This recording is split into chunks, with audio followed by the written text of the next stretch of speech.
at the Bitfenix booth and we're about to see what's new. And so we have the Vision power supplies. As I see there are 1, 2, 3, 4, 6 members. The highest capacity is 5000, the lowest is 650. Those are 80 plus titanium, ETA-A and LAMBDA-A++ in the Cybenetics scale. Fully modular as expected.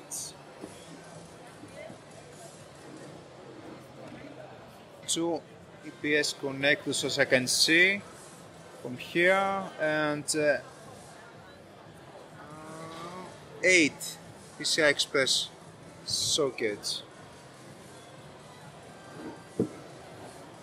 I don't have any information on this yet, but I will ask Mr. Alvin. Yeah.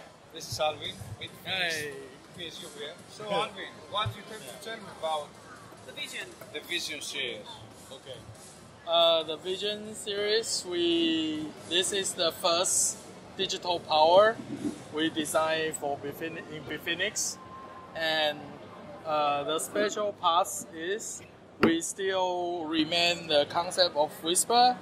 We're trying to get the PSU is even more silent and whisper because we have Cybenetics here, so we have LAMBDA and then ETA with good performance.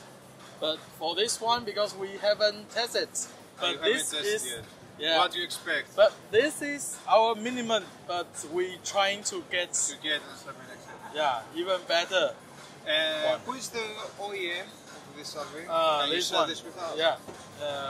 Actually, for the full range of Bitfenix PSU now, we work with channel well. Yeah. Okay.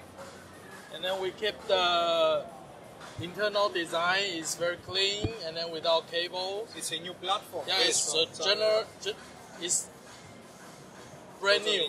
It's totally new. It's fully digital. Yeah, fully digital. So it will come also with software. We will not provide software because now everything is going to AI. That's why I don't see any USB sockets here. Yes. Yeah, but maybe we will have some special idea later. Special edition with for maybe someone want to have even more power. I see. Yeah. Overclock version of it. Yeah. So all this will be titanium, fully modular. Yeah. Titanium, fully modular. LAMBDA-A++.